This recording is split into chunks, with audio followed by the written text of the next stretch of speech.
Welcome to Audrey's Reading Area. Welcome to Audrey's Reading Area. Welcome, welcome, welcome, Audrey's Reading Area. Alexa, what time is Audrey's Reading Area? Audrey reads in her area at 5 o'clock p.m. On this fascinating t-shirt. Awesome t-shirt. Fascinating t-shirt Thursday. T-shirt Thursday.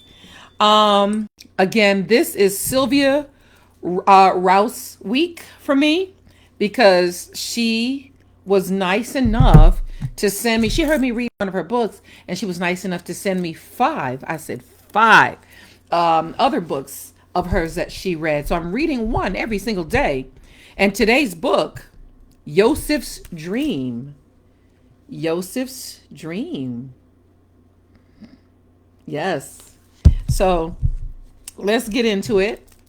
And I did not pre-read it, but I'm pretty sure it's good because all of her books are good. Yosef's Dream: to make Aliyah on the wings of an eagle was the dream of many Jews worldwide. Here we see the power of dreams as well as proof that reality can exceed the imagination. A very moving and beautifully illustrated story capturing one of the most dramatic Aliyah operations in the history of Israel. That was written by Nathan Sharansky, human rights activist. Yosef's Dream. Written by Sylvia Rouss with Ambassador Asher Naim, and it's illustrated by Tamar Blumenfeld. Tamar Blumenfeld. Eagle with his great yellow eyes stares down at me, Yosef. Yosef, pull yourself out, he cries. You can do it if you try.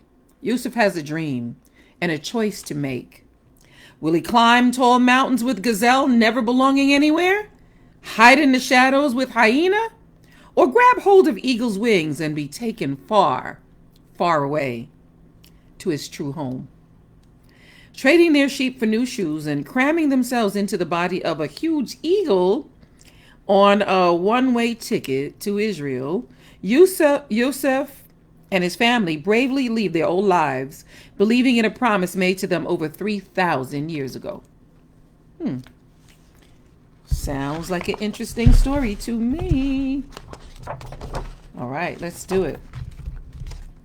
Those with hope in God will renew their strength. They will soar aloft as with eagle's wings. Isaiah 40, verse 31.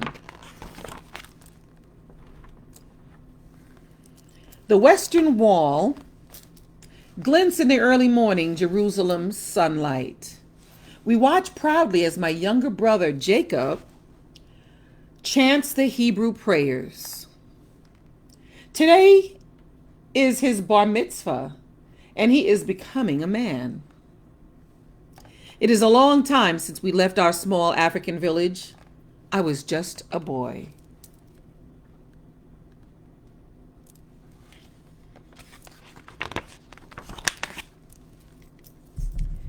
I still remember the tall mountains, flowing rivers, and wide plains that were also home to baboons, hippos, and herds of zebra. My people had lived in Ethiopia for thousands of years, but we were still seen as strangers, for we were Jews and different. For a long time, we thought we were the only Jews left in the world. It was only when my great-grandfather was a boy that we learned that others like us lived in faraway places, like Israel. Every Shabbat and holy day, when we gathered in our synagogue to listen to our rabbi, we prayed to return to the land of our ancestors.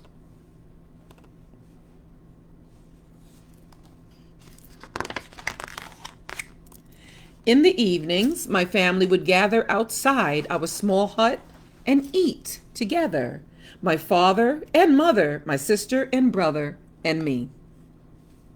We loved Friday nights best, My mother would make the spicy meat stew that my father loved most, and we'd laugh and joke while sitting around the fire.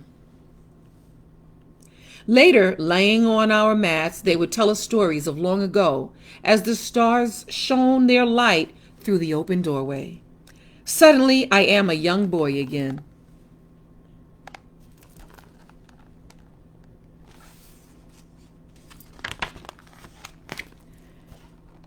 It is morning, and my mother is saying, "Yosef, wake up."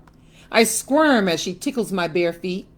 "An important visitor is coming to school today. You must not be late." A visitor? Yawning, I get up and dress quickly. I can smell the injera bread my sister Minya is baking outside. Minya is a big help to my mother. Besides cooking, she also weaves the baskets and makes the pottery that my family sells in the market. As I look at my mother's rounded belly, I know that she will soon rely on my sister even more.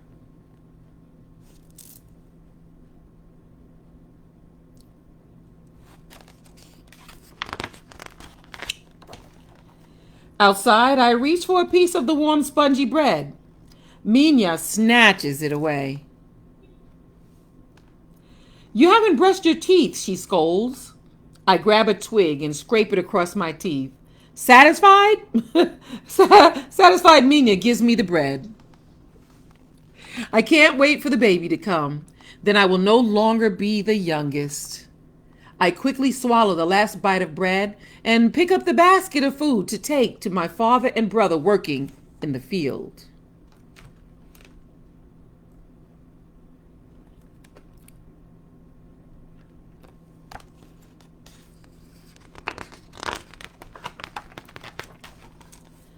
I race to where Ezra is herding our sheep when suddenly I fall into a deep hole.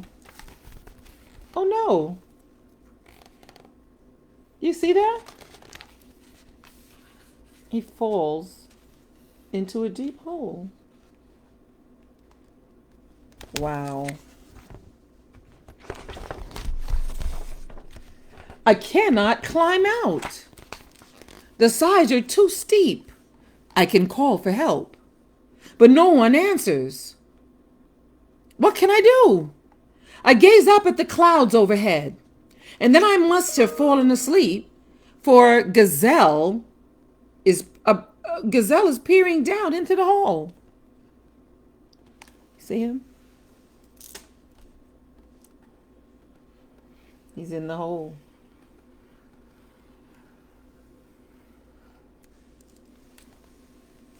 "Yosef," she bleats, "hold on to my horns and I will pull you out. If you jump onto my back, I will take you to the tops of tall mountains so you can see far off places. Each day we will find new mountains to climb."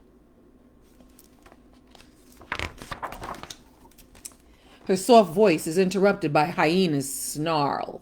"No," he barks. "Grab hold of my tail, Yosef. Together we will hide in the shadows and feed off the scraps of others.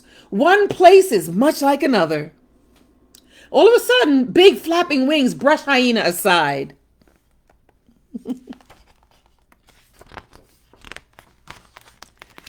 Eagle, with his great yellow eyes and hooked beak, stares down at me. "Yosef, pull yourself out," he cries. "You can do it if you try. Catch hold of my wings and we will fly to your new home far, far away." "Hurry, we haven't much time. Wake up, Yosef."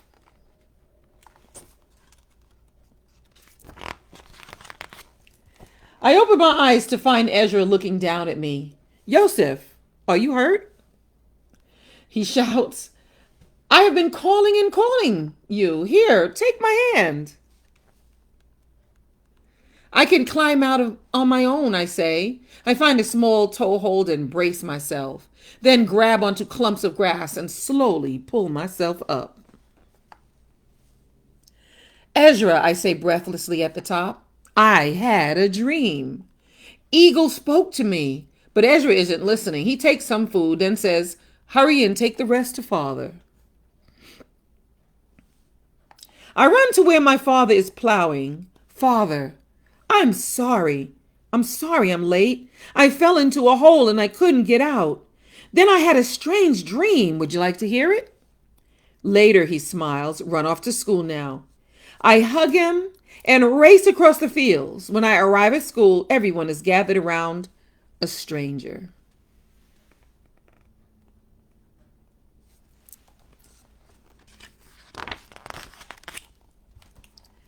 My friend Desta whispers, he is Mr. Ambassador. He comes all the way from Israel to talk to us. Mr. Ambassador tells us something we can't believe. Israel is offering all of you a home, he says. If you want, you can return to the land God gave to the Jews. If we want, of course we do. An older boy says, our legend says that one day we will return to Israel on the wings of eagles. Just like my dream, I exclaimed. This time everyone listens. When I finish, Mr. Ambassador asks, have you heard of Joseph? Of course, I nod. He was a young Hebrew boy who saw the future in his dreams. Yes, he smiles, and perhaps, like that Joseph, your dream will come true.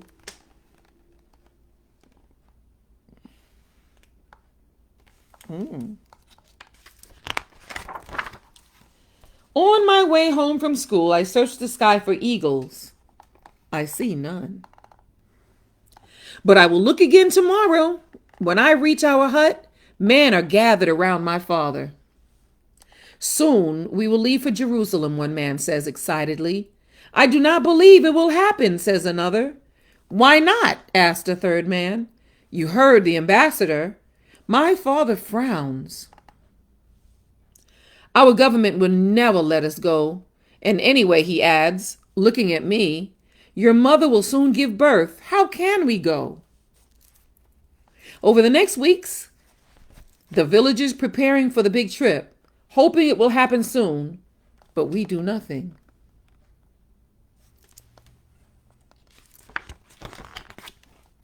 One day, Minya shows my father the new basket she wove. If we decide to go to Israel, we can pack our belongings in it, she says, smiling. Your mother can't travel now, my father replies. I'm sorry. My mother looks up from her weaving, then says softly, please, do not deny our children the chance of a better life in our promised land. Are you sure you can make this trip? My father asks.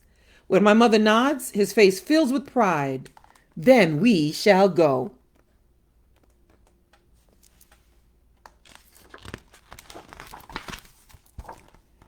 One week later, Mr. Ambassador sends us a message that Israel has reached an agreement with the Ethiopian government.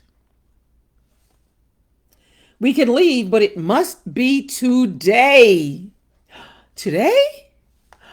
My mother quickly packs our belongings and we put our fine Shabbat clothes on. But before we say goodbye to our home, my father hands each of us a new pair of shoes, saying, I traded the sheep for these.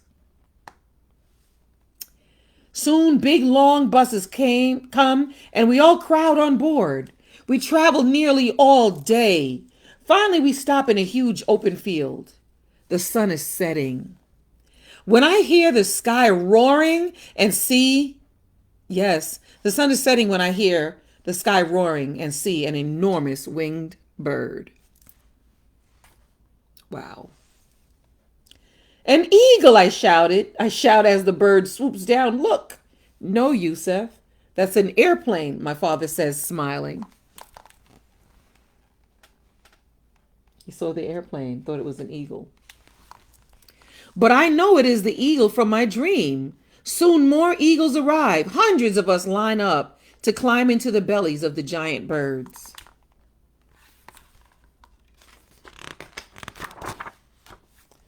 High up in the sky, my mother clutches at her stomach. Clutches at her stomach. It is time, she whispers to my father. And there, inside the eagle, my mother gives birth to Jacob, my new baby brother. Aw.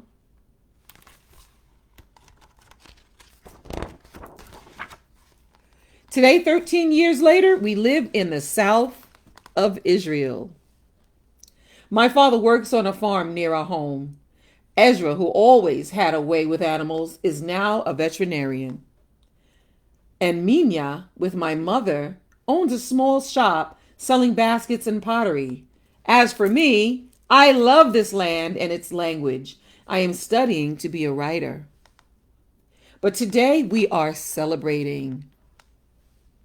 My brother Jacob's bar mitzvah speech is about that dream I had so long ago.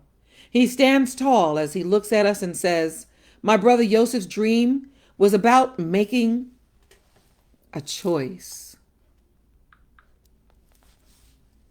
If we had gone with Gazelle, my family could have traveled to other countries, never settling anywhere.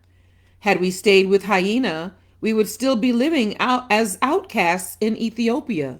But we chose to fly with Eagle, and after nearly 3,000 years of exile, we have returned to Israel, our true home.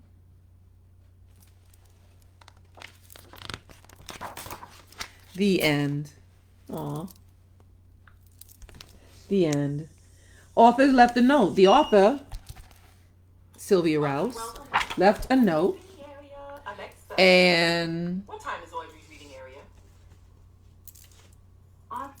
Okay, there we go.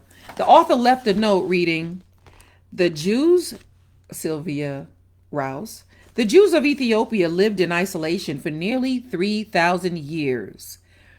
Until quite recently, they believed they were the last remaining Jews in the world. Often oppressed by their Ethiopian hosts, they were called falashas, which means strangers. Wow. And they were often blamed for droughts, famines, and illnesses. For thousands of years, Ethiopian Jews held on to the hope that one day they would return to Israel. That hope became a reality through the efforts of the Israeli government and Asher Naim, the Israeli ambassador to Ethiopia. A stunning rescue mission called Operation Solomon was organized. On May 24th, 1991, 34 planes, many of them with their seats removed to accommodate as many people as possible, flew nearly 14,000 Ethiopian Jews to Israel within 36 hours. During the flights, 7 children were born. I am grateful to Ambassador Naim, with whose help this story was written. Wow. Beautiful, beautiful, beautiful story. Wow. Yosef's dream. Wow. Thank you guys so much for listening to me read fun and exciting books like this. Oh, yeah. I am, guys, I'm excited to be here and read these books to you guys. So I hope you're just as excited listening to me when I read them to you. So now, you guys, I'm going to ask that you please click like. Please click share. Don't forget, like, then share. And in a few minutes, I'm going to place a link up above. And then you can just, touch it, click it. And then it'll take you to Audrey's reading area. And you can smash that subscribe button for me. And you can punch that notification bell. And then you'll be notified every time I upload a new video. And you get to watch more fun and exciting books that I'll be reading to you. Books like this, Yosef's Dream. Nice. Thank you guys so much for being here. Shout out to my mom, who's always here for me. Thank you, Mom. Shout out to Melissa, my cousin Melissa, for being here. Thank you so much for being here. And of course, I got to shout out Hassan, Sebastian. Yes, Sebastian. He was a guest in one of my videos. He was just so excited to do it. Love you guys. I miss you guys. Please, please, please, you guys, do not forget to subscribe to Audrey's reading area. All right, you guys. I'll see you again tomorrow live at 5, right? Live. Live at 5. That's Live. Live at 5 tomorrow. I will see you soon.